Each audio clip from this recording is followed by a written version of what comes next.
Salvation by Doom by Thomas Ligotti from Noctuary, Notebook of the Night. The room in the tower seemed to have closed in upon him while he slept, so he measured it off again and found its dimensions to be unchanged. His mind still uneasy, he measured it a second time, and then a third. Then he awoke and measured it off a fourth time, pacing between the walls of the room in the tower. "I am measuring my own coffin," he whispered to himself, while staring intently at the splotched stones of the floor. Once again, he examined every corner of his bare cell. Then he wandered over to the low, handleless door, and, laying his cheek against the heavy, splintered wood, he squinted through the tiny openings in the iron grille, surveying the circular corridor of the tower. First, he gazed in one direction, and then, shifting over to the opposite side of the grille in the other. Both directions offered the same view, cell door after cell door, each with an armed guard beside it, each progressively shrinking in the circular perspective of the corridor. It was the uppermost level of the castle's highest tower, a quiet place when all the prisoners were at rest. Then, a tight-lipped moan broke the silence, waking him a second time from a second sleep. He measured off the dimensions of his cell once more, examining every corner, then surveyed the circular corridor through the tiny openings of the iron grille. Once again, he wandered over to the arch-shaped window of his prison cell. This aperture, the only means of an escape, aside from the low door, was constructed to include 4 pairs of sharp metal spikes, 2 pairs projecting from the right and left sides, 2 closing in from its top and bottom, and forming a kind of cross where the parts did not quite join together.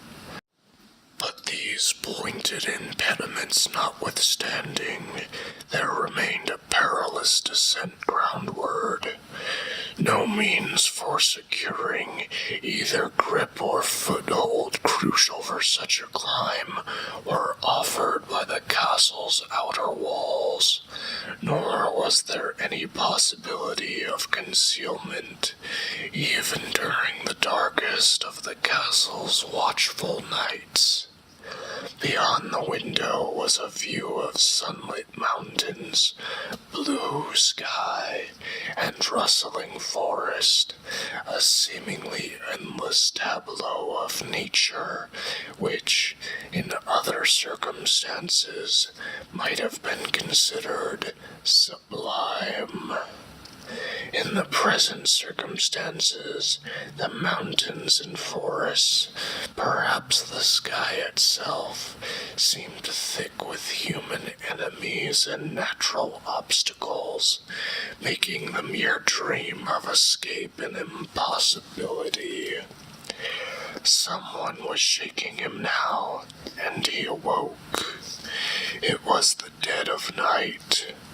Outside the window, a bright crescent moon was fixed in the blackness.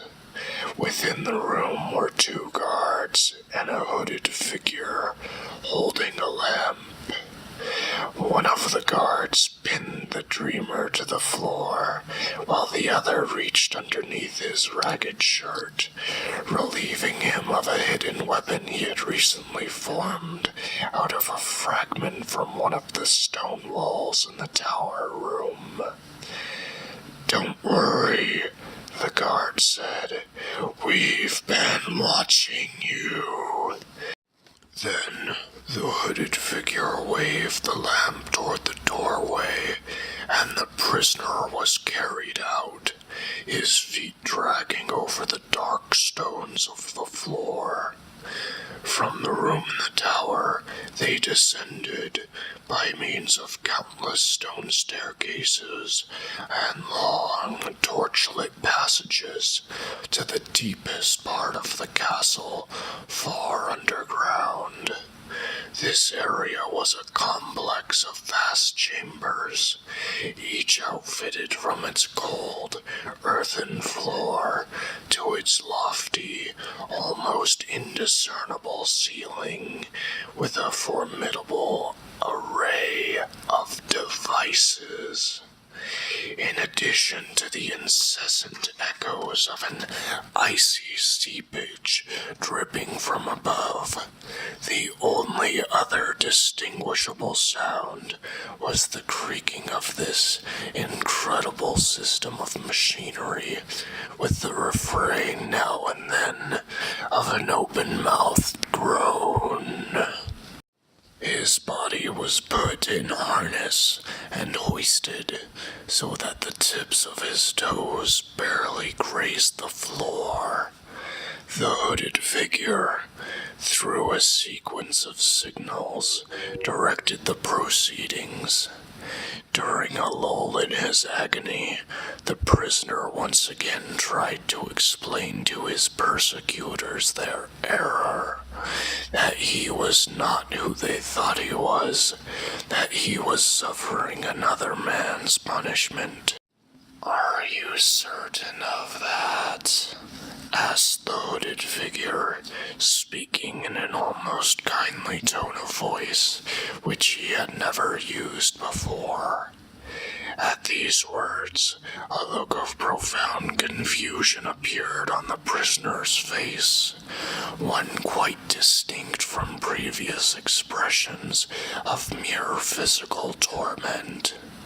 And although no new manipulations had been employed, his entire body became grotesquely arched in agony as he emitted a single unbroken scream before collapsing into unconsciousness.